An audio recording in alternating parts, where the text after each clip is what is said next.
ذکر جو ہے ہماری تربیت کس طرح کرتے ہیں؟ آپ صلی اللہ علیہ وسلم نے ہمیں ایک دعا سکھائی ہے. جس کو کوئی مصیبت ہو، ہم اور غم ہو، ہم وہ دعا پڑھیں تو اللہ تعالیٰ وہ ہم اور غم دور کر دیتے ہیں. اس کے الفاظ پہ غور کریں. اللہم انی عبدک، اے اللہ میں تیرا بندہ ہوں. وابن عبدک، اے اللہ میں تیرے بندے کا بھی، وابن عبدک تیرے غلام کا بیٹا ہوں. خود بھی غلام ہوں، تیرا تابع دار ہوں، عبد ہوں، اور تیرے غلام کا بیٹا ہوں. وابن عمتک، اور تیری باندی یعنی ماں جو ہے وہ بھی تیری غلام ہے اور تیری بندی ہے، تیری تابع دار ہے، میں اس کا بیٹا ہوں. وہ غلام جس کے والدین بھی اس رب کو کہ غلام ہوں، اپنے رب سے یہ دعا کرتا ہے. ناصیتی بیدک، اے اللہ میری پیشانی جو ہے، مقدمت الراس جو ہوتا ہے یہ ناصیتی سے کہتے ہیں. اے اللہ میری پیشانی تیرے قبضہ میں. آپ نے دیکھا گھوڑے کو ہم نے پکڑا ہوتا ہے، اس کی لجام ہوتی ہے، اس کی لگام ہوتی ہے، جہاں وہ لے کے جاتا ہے وہیں جاتا ہے. تو ناصیتی سے مراد یہ ہے کہ اللہ میں تیرے تابع ہوں. ناصیتی بیدک ماضٍ فی حکمک، اے اللہ تیرا حکم میرے اندر نافذ ہے. عدل فی قضاؤک، تیرے جو فیصلے ہیں وہ عدل پر مبنی ہیں. مجھے بیماری ملی، کوئی آفت آ گئی، کوئی سزا ہو گئی، یہ سب کچھ جو ہے عدل پر مبنی ہے. بندہ کہتا ہے گھر سے نکلا، چھوٹا سا ایکسیڈنٹ ہو گیا اور بندہ کہتا ہے کہ یار کتنی مصیبت اور آ گئی. اسے نہیں پتا اللہ تعالیٰ نے یہ چھوٹا سا جو ایکسیڈنٹ اس کا ہوا اسے بڑی مصیبت سے بچا لیا. ایک آدمی دریا کے کنارے سویا ہوا تھا اور بڑی گہری نیند سویا ہوا تھا. ایک مینڈک شور مچاتا ہوا گزرا تو اس کی نیند سے بیدار ہوا اور گالیاں دینے لگا کہ یہ مینڈک نے میری نیند خراب کر دی. اور حقیقت کیا تھی کہ اس وقت ایک کالا سانپ کوبرا اس کو ڈسنے والا تھا کہ مینڈک ایک بیدار نکلا دریا سے اور اس نے شور مچانا شروع کیا تو جو سانپ ہے وہ غصے میں آ گیا، اس کو چھوڑ کر مینڈک کے پیچھے وہ بھاگا. اور اللہ تعالیٰ نے اس مینڈک کے ذریعے جو ہے اس بندے کی جان کو بچا لیا. اور بندہ یہ سمجھ رہا ہے کہ اس نے مجھے تنگ کر دیا. اللہ تعالیٰ کی حکمتیں ہوتی ہیں، ہمیں تھوڑی مصیبت میں ڈال کر بڑی مصیبت سے بچاتے ہیں اللہ. تو عدل فی قضاؤک کا مطلب کیا ہے؟ اللہ جو تیرا فیصلہ ہے میرے بارے میں وہ عدل پر مبنی ہے. اور جب بندہ یہ دل سے اقرار کرے اور اس کی یہ تربیت ہو جائے کہ جو اللہ نے کیا ہے وہ عدل پر مبنی ہے، تو اعتراض کس چیز کا؟ نقصان ہو گیا، بیماری مل گئی، کوئی پریشانی آ گئی تو عدل پہ مبنی ہے، تو اعتراض کس چیز کا؟ اعتراض تو رہ ہی گیا. تو وہ خود بخود ہماری تربیت ایسی ہوگی کہ دل مطمئن ہو جائے. اللہ بھی دور کریں گے لیکن یہ تربیت کرتے ہیں اذکار جو اللہ کے نبی صلی اللہ علیہ وسلم یہ دعائیں ہمیں مختلف موقعوں پہ سکھائی ہیں. تو فرمایا عدل فی قضاؤک، اے اللہ تیرے جو فیصلے ہیں وہ عدل پر مبنی ہیں. اور ریاض میں ایک بندہ جو ہے جہاز پہ اس نے چڑھنا تھا اور اس کی چابی جو ہے گاڑی میں رہ گئی اور پھر اس کو کھولنے میں گاڑی کو اتنا وقت لگا کہ جہاز نکل گیا. اور دوسرا بندہ اخبار پڑھتے پڑھتے سو گیا، آوازیں لگاتے رہے کہ فلاں مسافر فلاں پیسنجر آ جائے، اور وہ ایسے کونے میں بیٹھا تھا کہ نہ اسے کسی نے بیدار کیا اور ان دونوں کی فلائٹ مس ہو گئی اور دونوں کی بڑی اہم میٹنگ تھی. اور وہ کوسنے لگے کہ ہمارا یہ نقصان ہو گیا، ٹکٹ بھی ضائع گئی اور ساتھ کیا ہے کہ ساتھ وہ اہم میٹنگ رہ گئی. اور 1 گھنٹے کے بعد یہی لوگ سجدہ شکر کر رہے ہیں. کس بات پہ؟ وہ جہاز جو ایکسیڈنٹ کا شکار ہوا ثابت اللہ کی راہ للہ ہو گئے، ایکسیڈنٹ ہو گیا. اور یہ دونوں جو کوس رہے تھے اپنی قضا کو، اپنی قضا اور قدر کو، اپنی جو ہے قضا کے معاملے میں، اللہ کے فیصلے کے معاملے میں اعتراض کر رہے تھے اور سمجھ رہے تھے، یہ سمجھ کیا رہے تھے کہ ان کا نقصان ہو گیا ہے. تو وہ نقصان نہیں تھا، حقیقت میں اللہ تعالیٰ نے ان کی جان بچا لی. اللہ تعالیٰ نے ان کی جان بچا لی. یہ ہے عدل فی قضاؤک، اے اللہ تیرا معاملہ جو فیصلے ہیں وہ عدل پر مبنی ہیں. اسألک بکل اسم ہوا لک، توحید آ گیا. اے اللہ میں سوال کرتا ہوں تجھ سے، اسألک، اے اللہ تجھ سے سوال پہ ہر اس نام سے جو تیرا ہے، سمیت به نفسک، جس سے جو تم نے اپنا نام رکھے ہوئے ہیں تمام ناموں کے ساتھ، او انزلتہ فی کتابک، یا اپنی کتابوں میں نازل کیا، پہلی اور قرآن میں بھی، او علمتہ احدا من خلقک، یا اپنی مخلوق میں سے کسی کو سکھایا، او استأثرت به فی علم الغیب عندک، یا پھر علم غیب کے اندر ان ناموں کو اے اللہ تو نے چھپا لیا، ان تجعل القرآن ربیع قلبی، اے اللہ قرآن کو میرے دل کی بہار بنا دے، وذہاب ہمی وذہاب حزنی، اور میری حزن کہتے ہیں جو گزر چکا ہے اس پر بندہ پریشان ہوتا ہے، احزان اس کی جمع ہے کہ جو پریشانیاں ہیں سابقہ کوتاہیاں ہیں نقصان ہوئے وہ یاد آتے ہیں، بندہ رونے لگ جاتا ہے، اے اللہ وہ دور کر دے، اور جلا احزانی، احزان میرے دور کر دے، وذہاب ہمی، اور میرا ہم اور غم جو مستقبل کی فکریں ہیں کہ یار کیا بنے گا، بچوں کا کیا بنے گا، گھر والوں کو کیا بنے گا، ابھی تو گھر نہیں بنایا، ابھی تو یہ نہیں کیا، آئندہ مستقبل کی فکریں اللہ یہ میری دور کر دے، تو اللہ تعالیٰ ساری پریشانی اس کی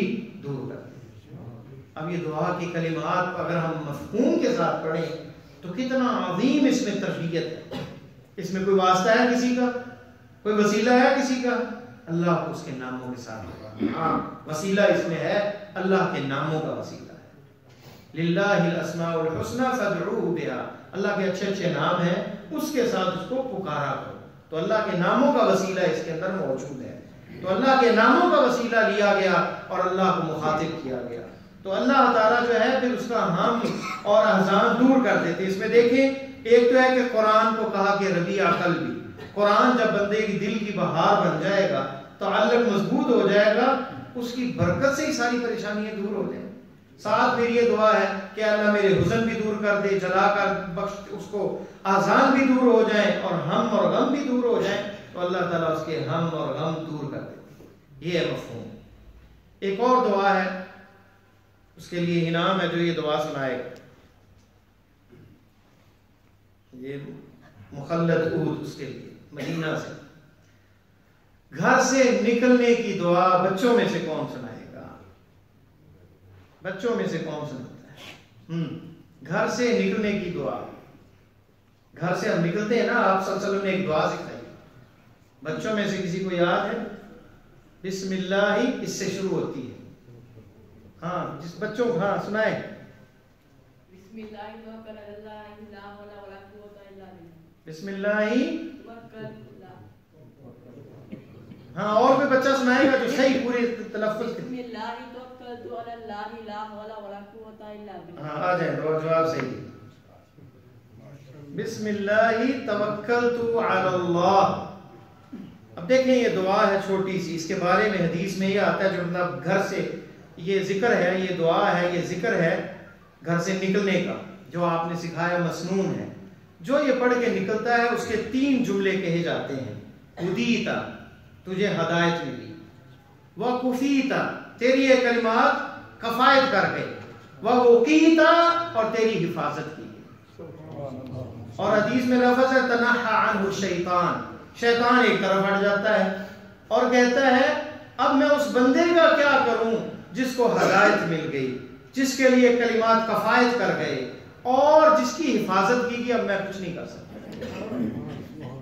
اور یہ کتنی ضرورت ہے ہمیں بچوں کو، بڑوں کو کہ یہ دعا یاد ہو، جب بھی گھر سے نکلیں یہ پڑھیں، فتنوں کا دور ہے، آزمائشیں ہیں، مصیبتیں ہیں، آپ نے فرمایا ایسا دور آئے گا صبح بندہ مومن ہوگا، شام کو کافر، نعوذ باللہ، رات مومن ہے صبح کافر ہوگا، ایسے فتنے، تو یہ دعا سے بندہ اللہ کی حفاظت میں آ گیا، کرونا وائرس ہے، ڈینگی کا مسئلہ ہے، تو اللہ کی جب حفاظت میں آ جائے گا بندہ تو اللہ اس کی حفاظت کرے گا، اللہ سے بڑا ہے کوئی محافظ۔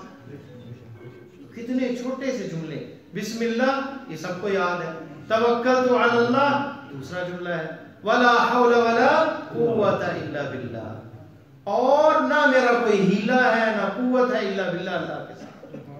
تو 3 جملے کس کس کو یاد ہوئی؟ میرا خیال سب کو یاد ہوگی، بسم اللہ توکلت علی اللہ ولا حول ولا قوت الا باللہ. اب اس کی ہم ذرا مفہوم سمجھیں تو ہمیں سمجھ آئے گی. بسم اللہ اللہ کا نام ہے اور اللہ کا نام برکت والا ہے. جس چیز پہ نام لے دیا جائے اس میں برکت ہے. اللہ کا نام برکت والا ہے, اس سے بڑا نام نہیں. ہر کام میں برکت ہو جاتی ہے. توکلت علی اللہ کیا ہے؟ اللہ پر بھروسہ, اللہ پر اعتماد. لا حول ولا قوت الا باللہ اس کی تفسیر ہے. توکلت علی اللہ کی تفسیر ہے اے اللہ میری قوتیں, میری تدبیریں, میرے باڈی گارڈ, میرے ملینز پیسے اور میں کروڑ پتی اگر ہوں اور میرے اتنے نوکر چاکر ہیں, صحت بہت زیادہ ہے, امیونٹی سسٹم بڑا مضبوط ہے, سب کچھ ہے, یہ کچھ بھی نہیں. اپنی نفی مٹا دے اپنی ہستی کو. اگر کچھ مرتبہ چاہیے کہ دانا خاک میں مل کر یہ اپنی ذات کی نفی, اپنی ذات کی نفی ہے اور اللہ پر اعتماد ہے. ہمیں قدم قدم پر اللہ پر اعتماد اور بھروسے کی ضرورت ہے. اپنا کاروبار شروع کریں, اپنے ریلیشن سیٹ کریں, اپنی دوست بنانے کے لیے, ہر کام کے لیے قدم قدم پر اللہ پر اعتماد کی ضرورت ہے, اس پر بھروسے کی ضرورت ہے. تو لا حول ولا قوت الا باللہ اس کی تفسیر ہے. اب توکلت علی اللہ پہ بات کرتے ہیں. صحیح بخاری کے اندر حدیث ہے کہ نبی علیہ السلام نے فرمایا کہ 70,000 بندے جنت میں جائیں گے بغیر حساب کتاب کے. صحابہ بڑے حیران کہ ایسے بندے, نہ حساب نہ کتاب. بندہ روتا ہے کیا بنے گا. عمر رضی اللہ تعالیٰ عنہ جیسے جلیل القدر صحابی, خلیفۃ امیر المومنین عمر بن الخطاب, جن کے بارے میں فرمایا میرے بعد اگر کوئی نبی ہوتا تو عمر ہوتے. کتنی دفعہ قرآن نے ان کی رائے کے مطابق قرآن نازل ہوا. یہ عمر کہتے ہیں موت کے وقت لا لی ولا علیہ, کاش برابر کا معاملہ ہو جائے اور میں اللہ کے عذاب سے بچ جاؤں. تو اتنا حساب کا ڈر, اور یہ 70,000 جنت میں بغیر حساب کے جا رہے ہیں. عکاشہ ابن محصن فزاری اٹھے, کہا اللہ نکون منہم, اے نبی اللہ دعا کرے اللہ مجھے ان میں سے کر دے. فرمایا انت منہم, اے عکاشہ تم انہی میں سے ہو. تھوڑی دیر بعد ایک اور اٹھا وہ کہنے لگا کہ میرے لیے دعا کریں. فرمایا سبقک بہا, عکاشہ سبقت لے گیا. تو نیکی کے کام میں آگے بڑھنا چاہیے, جلدی کرنی چاہیے, سوچتے نہیں رہنا چاہیے کہ میں سوچتا رہوں, کرتا رہوں اور پھر دیکھتا رہوں, نہیں. تو فرمایا صحابہ کرام آپس میں باتیں کر رہے ہیں, شاید اہل توحید ہیں یہ لوگ, توحید والے لوگ ہیں جنہوں نے کبھی شرک نہیں کیا, جو 70,000 جنت میں جائیں گے. کچھ کہنے لگے یہ ہجرت والے ہوں گے, یا وہ ہیں جو اسلام قبول شروع سے انہوں نے جاہلیت کا دور نہیں دیکھا. آپ گھر سے نکلے اور آپ نے ان کی وضاحت کی. فرمایا ہم الذین لا یستریقون, یہ وہ لوگ ہیں جو دم نہیں کروائیں گے. دم کروانا جائز ہے لیکن مقام ان کا اعلیٰ ہے. یہ ان لوگوں میں جو کرتے ہیں, کرواتے نہیں دم, کیونکہ اللہ پر بھروسہ کرنے والے ہیں. ولا یکتمون, آگ سے علاج نہیں کروائیں گے. جائز ہے کئی کے ذریعے پچنے لگانا, آگ سے علاج جائز ہے لیکن ان کا مقام اعلیٰ ہے. ولا یتطیرون, بدشگونی نہیں کریں. بدشگونی کیا ہے؟ بدشگونی یہ ہے کہ نئی گاڑی خریدی, نظر نہ لگ جائے کالا کپڑا باندھ دو اس میں, پرانا جوتا باندھ دو جس میں. آپ نے دیکھو کہ نئے رکشے, نئی کاریں, اس کے اوپر کیا کیا ہوتا ہے, اس کے ساتھ جو ہے پرانے جوتے اور پرانے کالے رنگ کا کپڑا باندھا ہوتا ہے. کیا ہے؟ نظر بد نہ لگ جائے. نیا گھر بنایا, الٹی ہڈیاں اس کے اوپر رکھ دی. یہ بدشگونی ہے. ان چیزوں سے بدشگونی ہے. رستے سے کالی بلی نے رستہ کاٹا, اب میں سفر پہ نہیں جاؤں گا, اب یہ اچھا نہیں, کوئی چیز اور ہوگی. بدشگونی کی بہت سی شکلیں ہیں.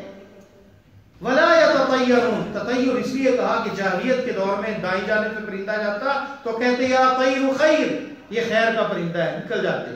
اگر الٹی طرف سے رستہ کاٹتا تو کہتے کہ اب یہ خطرناک ہے, واپس لوٹتے. تو اسلام نے اس کی نفی کی. نہ یہ پرندے, نہ سفر کا مہینہ, نہ محرم کے مہینے میں شادی نہ کرنا, سفر کے مہینے میں نحوست والا مہینہ شادی نہ کرو, یہ کچھ بھی نہیں اسلام میں. سارے اللہ کے دن ہیں. رمضان میں شادی کرو, محرم میں کرو, سفر میں کرو, کوئی منع نہیں. یہ بدشگونی نہیں کرتے. وَعَلَىٰ رَبِّهِمْ يَتَوَكَّلُونَ, یہ اللہ پر بھروسہ کرتے. یہ ہے اس حدیث کے اندر شاہد کہ یہ ساری چیزوں کی نفی کر کے کہا وَعَلَىٰ رَبِّهِمْ يَتَوَكَّلُونَ, رب پہ بھروسہ ہے کہ حفاظت رب کرنے والا ہے, یہ جوتا پرانا حفاظت نہیں کرے گا، یہ کالا کپڑا حفاظت نہیں کرے گا، یہ ہڈیاں حفاظت نہیں کرے گی. حفاظت کون کرے گا؟ اللہ. استعمال نہیں کر سکتے. وَعَلَىٰ رَبِّهِمْ يَتَوَكَّلُونَ، یہ اپنے رب پہ بھروسہ کرتے ہیں. تو یہ ہے وہ توکل. اب لا حول ولا قوت الا باللہ، جو اس کی تفسیر ہے اس کے بارے میں، اس کلمے کے بارے میں کیا فضیلت آئی. ابو موسیٰ اشعری راوی ہیں، صحیح بخاری کے لفظ ہیں.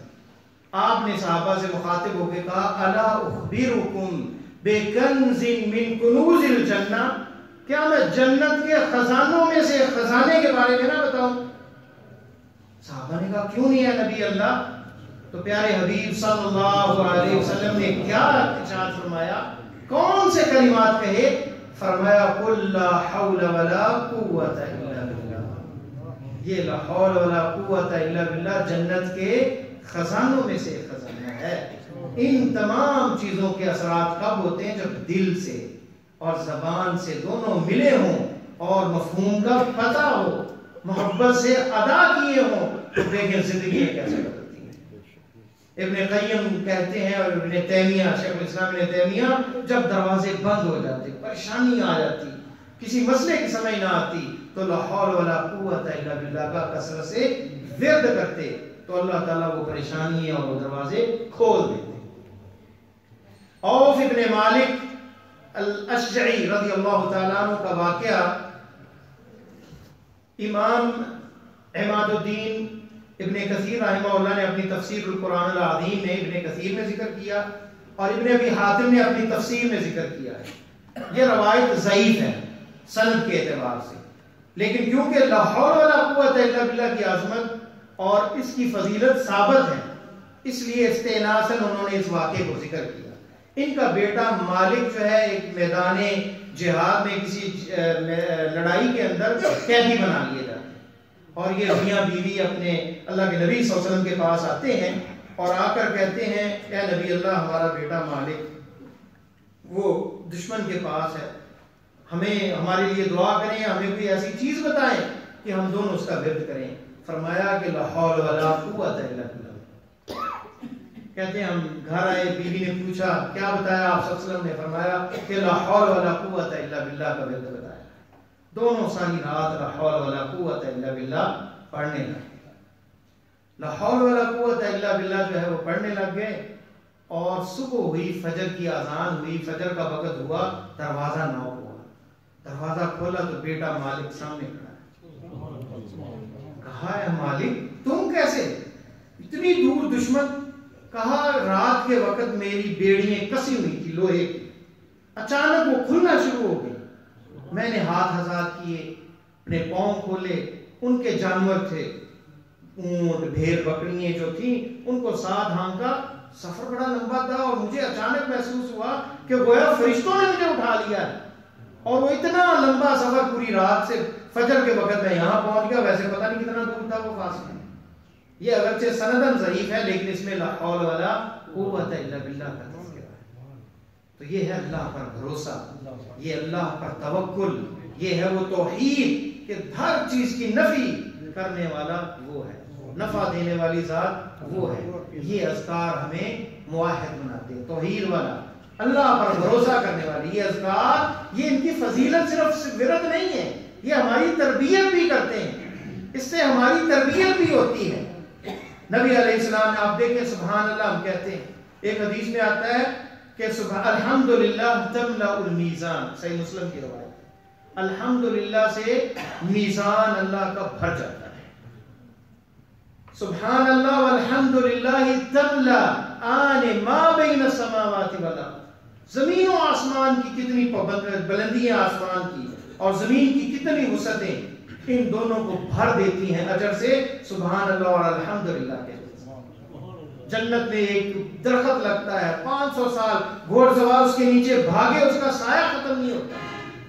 اور یہ سبحان اللہ جو ہے اور الحمدللہ اور اللہ اکبر، یہ سارے جنت میں درخت لگتے ہیں. جیسا کہ حدیث میں آتا ہے ابراہیم علیہ السلام نے نبی علیہ السلام سے جب ملاقات ہوئی اسراء اور معراج کے موقع پہ فرمایا کہ جنت کی زمین بڑی زرخیز ہے، اپنی امت کو سلام پہنچائیں اور کہیں اس میں کھیتی باڑی کریں اور اس کے درخت ان کلمات سے لگتے ہیں. اور سبحان اللہ یہ وہ کلمہ ہے جس سے تمام مخلوق کو رزق ملتا ہے.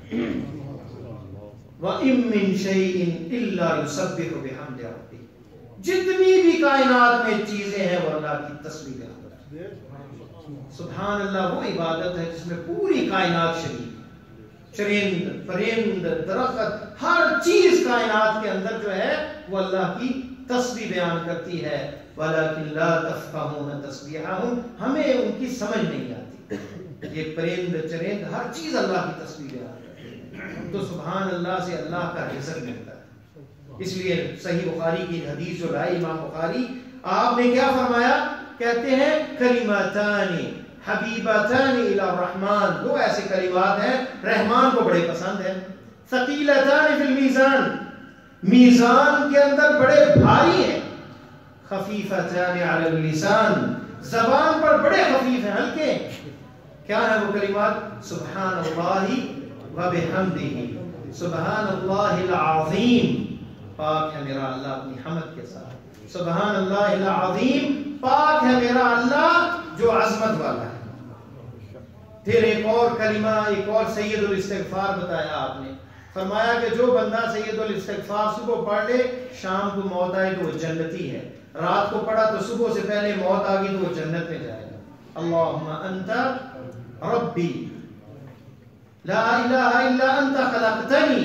اے اللہ تو میرا رب ہے اور میں تیرا بندہ ہوں. تو نے مجھے پیدا کیا، تیرے علاوہ کوئی معبود پر حق نہیں. ابوء لک بنعمتی ابوء بذنبی. اے اللہ میں اپنے گناہوں کا اعتراف کرتا ہوں. ابوء لک بنعمتی، اور تیری نعمتوں کا اعتراف کرتا ہوں کہ جتنی بھی نعمتیں ہیں تیری طرف سے ہیں. ابوء بذنبی وابوء لک بنعمتک علی. اللهم انت ربی لا الہ الا انت خلقتنی انی عبدک و انی علی عہدک. میں تیرا بندہ ہوں، تیرے عہد پر ہوں. مستطاعت، جتنی میری استطاعت ہے. ابوء لک بذنبی و ابوء بنعمتک علی فانہ لا یغفر الذنوب الا انت. گناہوں کو معاف کرنے والا تیرے علاوہ کوئی نہیں. جو یہ پڑھ لے، صبح پڑھا تو شام سے پہلے موت آ گئی تو وہ جنتیوں میں سے. شام کو پڑھا تو صبح ہونے سے پہلے موت آئی تو وہ اہل جنت میں سے. تو یہ جو چیزیں ہیں ان کو ہمیں یاد کرنا چاہیے. اور الذین آمنوا وتطمئن قلوبهم بذکر اللہ الا بذکر اللہ تطمئن القلوب. اور اللہ تعالیٰ کیا فرماتے ہیں کہ اللہ تعالیٰ ذکر کے ساتھ دلوں کو اطمینان دیتے ہیں. تو دلوں کو جو اطمینان ملتا ہے وہ ذکر سے ملتا ہے. فرمایا استحوذ علیہم الشیطان فانساہم ذکر اللہ. شیطان ان کے اوپر غالب آ گیا اور اس نے اللہ کا ذکر جو ہے بھلا دیا. اولئک حزب الشیطان، یہ شیطانوں کی جماعت ہے. الا ان حزب الشیطان هم الخاسرون. خبردار جو شیطانوں کی جماعت ہے وہی خسارے والی ہے. تو دیکھ لیں اس آیت کے اندر کیا فرمایا، جو اللہ کے ذکر سے غافل ہے اس پر شیطان قبضہ کر چکا ہے. وہ شیطان کے قبضے میں ہے، وہ حزب الشیطان میں سے ہے. اور نبی علیہ السلام کے ایک صحابی کہتے ہیں، عبداللہ ابن بسر کہتے ہیں، نبی اللہ ان شرائع الاسلام قد کثرت علیہ. اسلام کے بہت سے دروازے ہیں، بہت سی شریعت ہیں، یہ پڑھو وہ پڑھو یہ کہو اور یہ نمازیں پڑھو روزے رکھو. مجھے ایسا بات بتائیں فانبئنی منہا بما اتشبث بہ. ایسی بات بتائیں کہ مضبوطی سے پکڑ لوں، میں چھوڑوں نہ. قال لا يزال لسانك رطبا من ذکر اللہ عز وجل. اپنی زبان کو اللہ کے ذکر سے تر رکھو. تو اس سے دلوں کی زندگی ہے. دعائیں بڑی ہیں، اذکار بڑے ہیں، ہر ایک کے فوائد ہیں. اور سب سے افضل ذکر کون سا ہے؟ لا الہ الا اللہ. علامہ ذہبی رحمہ اللہ نے امام ابن تیمیہ کا قول نقل کیا ہے آخر قیامت کے اندر، اور یہ حدیث کے لفظ ہے، اس حدیث کے تحت ان کا کلام ہے. ابن تیمیہ نے رجوع کر لیا کس چیز سے؟ جس پر بھی تکفیر کا حکم لگایا، جس کو بھی کافر کہا اس سے رجوع کر لیا اگر وہ کلمہ گو ہے. لا الہ الا اللہ پڑھنے والا ہے اور اگر میں نے اسے کافر کہا تو اس سے میں رجوع کرتا ہوں. علامہ ذہبی نے یہ ذکر کیا. کیوں کہ حدیث کے یہ لفظ ہیں کہ قیامت کے قریب ایک ایسا گروہ رہ جائے گا ہر چیز ختم ہو جائے گی صرف لا الہ الا اللہ پڑھے. ایک صحابی کہتے ہیں نبی اللہ کیا وہ نماز روزہ ہر چیز حج ہر چیز ختم تو لا الہ الا اللہ ینفعہم کیا نفع دے گا انہیں؟ فرمایا ہاں لا الہ الا اللہ انہیں نفع دے گا. تو لا الہ الا اللہ اتنا بڑا کلمہ ہے. انہیں کیوں یہ نفع دے گا؟ کیونکہ بھول گئے, علم ختم ہو گیا, ہر چیز اٹھا لی گئی. اب بندہ جتنا علم ہے اس کے مطابق اس سے سوال کیا جائے. لیکن یہ ہے کہ جب نماز کا پتہ ہو پھر بندہ نہ چھوڑے تو اس کا مواخذہ ہوگا, اس کی جو ہے پکڑ ہوگی. اس لیے جہالت جو ہے وہ اللہ کے ہاں معتبر ہے کہ بندے کو اسی چیز کا مکلف ہے جس کا علم ہے, اور جاہل بندہ جس چیز میں جس معاملے میں ہے اور جس کو وہ حقیقت سمجھ کے کر رہا ہے اللہ تعالیٰ ہو سکتا ہے درگزر کرے. جیسے بخاری کے اندر ایک حدیث میں آتا ہے ایک بندے نے کہا کہ جب میں مر جاؤں تو مجھے جلا دینا, میری راہ کو ہواؤں میں اڑا دینا. اللہ تعالیٰ نے اس بندے کو سامنے کھڑا کر دیا. بخاری کے یہ لفظ ہے. اللہ کہیں گے تم نے ایسا کیوں کیا؟ فرمایا اللہ میں تجھ سے ڈر گیا تھا, گناہ اتنے کیے تھے. حالانکہ یہ آپ کے علم میں ہونا چاہیے. کفر ہے کہ جو بندہ یہ سمجھے کہ اللہ دوبارہ مجھے اٹھا نہیں سکتا. اگر دفن ہوتا تو اسے ڈر تھا کہ اللہ کے سامنے جواب نہیں دے سکوں گا, اس لیے کہا کہ مجھے جلاؤ اور میری راہ کو ہواؤں میں اڑا دو کہ اللہ کے سامنے کھڑا نہ ہو سکوں. اللہ اس چیز پہ بھی قادر ہے, اس لیے اس کی ہوا کو حکم ملا, ہواؤں کو حکم ملا, اس کی راہ کی کٹی ہوئی اسے کھڑا کر دیا اور پوچھا کہا کہ اللہ تیرے ڈر کی وجہ سے, اور اللہ نے اسے معاف کر دیا. اللہ یہ کفر ہے کہ یہ سمجھنا, یہ عقیدہ رکھنا کہ اللہ تعالیٰ مجھے کھڑا نہیں کر سکتے اس مرنے کے بعد. اللہ نے اس کو صرف اس وجہ سے اللہ کے ڈر کی وجہ سے یہ کیا تھا تو معاف کر دیا. اس لیے عذر جو ہے اللہ تعالیٰ قبول کرتے ہیں. اس لیے ہمیں اللہ نہیں بننا چاہیے کہ فلاں جنتی ہے, فلاں جہنمی ہے, فلاں تو بدعتی ہے, فلاں ایسا ہے. ہم تمام مسلمان ہیں, کلمہ وہ ہے لا الہ الا اللہ پڑھنے والے. پیار سے دعوت دیں اس کو. آپ اگر کوئی غلطی سمجھتے ہیں ہو سکتا ہے ہم بھی دعوت دینے والے غلط ہوں, اس لیے تو کہتے ہیں اہدنا الصراط المستقیم, اے اللہ سیدھا راستہ ہمیں دکھا. ہم پڑھ رہے ہیں نماز قرآن پڑھتے پھر بھی عالم ہے, جاہل ہے, علامہ ہے, وہ بھی کیا کہتا ہے اہدنا الصراط المستقیم, اے اللہ سیدھا راستہ دکھا. ہر بندہ غلطی کر سکتا ہے, تو پیار سے دعوت کا کام کیا جائے, قرآن پیار سے اللہ کی طرف بلایا جائے, اللہ کے ذکر کی طرف بلایا جائے, اور اللہ کی طرف جو ماننے والے ہیں اور اللہ کی طرف بلانے والے ہیں وہ کیسے ہوتے ہیں. اللہ نے قرآن میں ذکر کیا ہے, موسیٰ اور ہارون کو کہا فرعون کو دعوت دینی, جو کہتا تھا انا ربکم الاعلی, میں سب سے بڑا رب ہوں. کیا دعوت کا انداز؟ فرمایا قولا لہ قولا لینا. فرعون کو دعوت دینی کیا کہنا؟ نرم بات کرنا. لعلہ یتذکر او یخشی, شاید وہ نصیحت کو پکڑ لے اور ڈر جائے اور رجوع کر لے اور ایمان لے. تو فرعون کو دعوت دیتے وقت اگر نرم لہجہ حکم ہوا ہارون اور موسیٰ علیہ السلام کو, تو میں اور آپ جو ہیں ہمیں نہیں کیا نرمی کا حکم. اللہ کے نبی صلی اللہ علیہ وسلم تو بڑے نرم تھے. آپ تو کہتے قرآن نے کہہ دیا کہ اگر آپ سخت دل ہوتے تو لوگ دور چلے جاتے. لو كنت فظا غلیظ القلب لانفضوا من حولك, لوگ قریب نہ آتے. یہ جو اجتماع ہے آپ کے پاس یہ نرم دلی کی وجہ سے. آپ تو قریب کرنے والے تھے, ہم کیسے داعی بن گئے ہیں کہ لوگوں پہ فتوے لگائیں, لوگوں کو دور کریں دین سے. ہمیں تو قریب کرنا ہے, ہمیں تو اللہ کی طرف لے کے آنا ہے لوگوں کو. ہم تو اپنے فتووں سے لوگوں کو جو ہے بدچن کر دیتے ہیں. کبھی تکبر اور غرور میں نہ آئیں. نمازیں, تہجدیں, قرآن کی تلاوت, اللہ کا ذکر, ایک لمحے میں اللہ تعالیٰ چاہے تو اسے ہوا منصورہ کر دے. اس لیے کسی کا دل نہ دکھائیں, کسی کو پریشان نہ کریں, اللہ کی طرف بلائیں اور ہمیشہ اپنا سر جھکائے ہوئے رکھیں. اللہ سے دعا ہے کہ اللہ مجھے اور آپ کو قرآن و سنت پر عمل کرنے کی توفیق عطا فرمائے اور خاتمہ ایمان پہ کرے. سبحانک اللہم و بحمدک, اشہد ان لا الہ الا انت, استغفرک و اتوب الیک.